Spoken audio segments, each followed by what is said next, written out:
Hello and welcome to the Informatica Video Knowledge Base. Today we'll be covering building ultra messaging C samples in Visual Studio C++ Express 2010.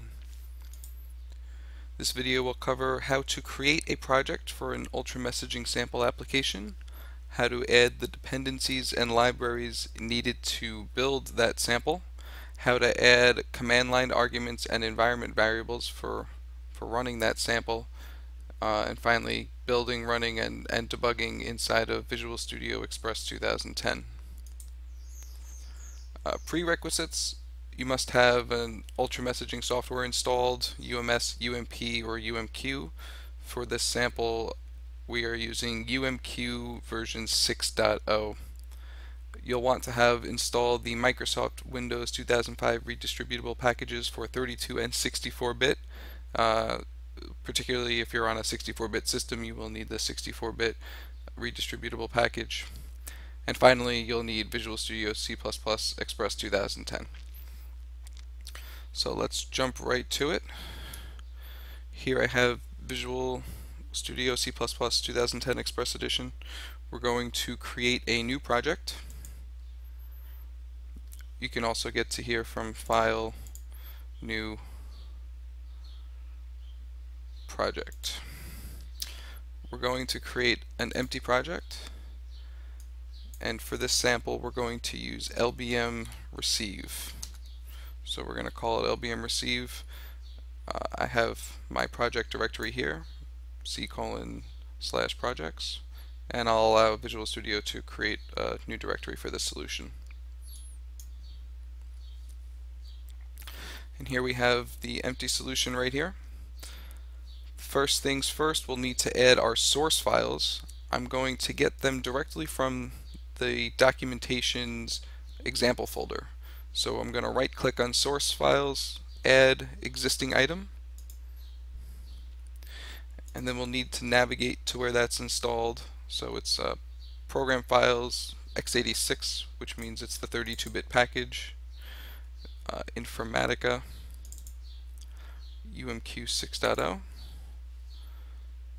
doc, and example. So we're looking for LBM receive right here. Now I also know I need the get opt C file for that sample, so I'm gonna hit control and also click on get opt. And I also need the verify message.c file because it's used in that, so we need verify message.c right here. I'm going to control click on that, so I see I have all three files selected here. We're going to add them, and now we see them in our source file list. Next we'll need to add the header files and libraries, so we're going to right click on the project and go to properties, and we'll start with the header files. We add those C, C++ in general. This first line here, additional include directories, we want to point this to the include directory that gets installed with the product. So we'll click edit. The first line here, we're going to browse the system, and we're going to go back to that same UMQ 6.0 location, Informatica, UMQ 6.0, and then from here we're going to go to the Win2K i386 folder, and we're going to select the include folder here. Click OK, then we'll click apply. Next we want to do the same thing but for the libraries, so that is a linker option, and we see it's right here, additional library directory. So we're going to have to edit this. We're going to browse to that same location,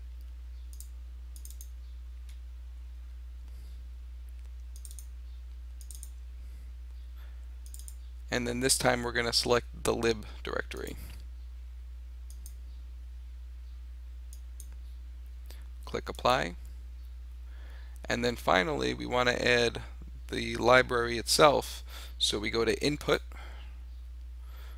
additional dependencies. We'll want to edit this list, and first we need to add lbm.lib, And we'll also need to add ws2_32.lib. This is the Windows or Microsoft WinSock library. It's not included by default, as you can see from this list of default libraries, and we'll need that to send data on a socket or receive. So we'll click OK, click Apply, and then we should be able to click OK and actually build our sample. We can right click on here and click Build. We can see our build progress in the window right here.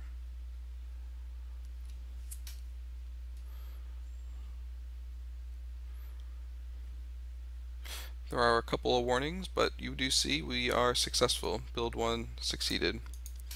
Now if we were to go ahead and play, it should close very quickly because I haven't assigned any command line arguments. If you're familiar with LBM receive, you do need to at the very least add a topic to receive on, but even more importantly, we need to add a license file. So we can do that from the properties as well. If we go to debugging, and then if we see environment here, we can actually add the LBM license file name, which I have in my root directory called lbm.lic. And then right here, command arguments, we can actually add anything we want to the command line. So I'm going to add a configuration file, which is also in my root directory, called ru.cfg, which means we'll be using reliable unicast. And we'll try and receive on topic. So we'll click Apply. OK. And then if we hit play, we should see our sample start. And there it is. So now if I bring open my other command window here, I should be able to start a source.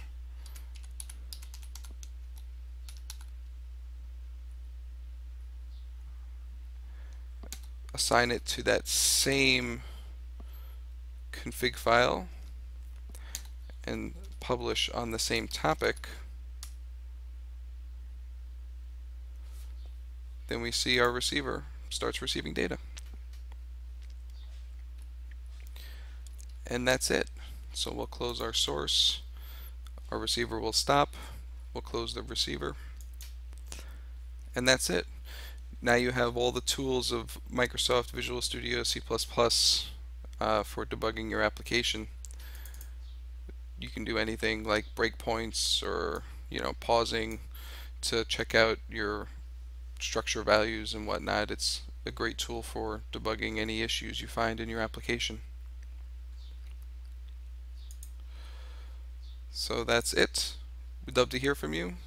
Email us at supportvideos@informatica.com or check us out on Twitter @infosupport. Thank you.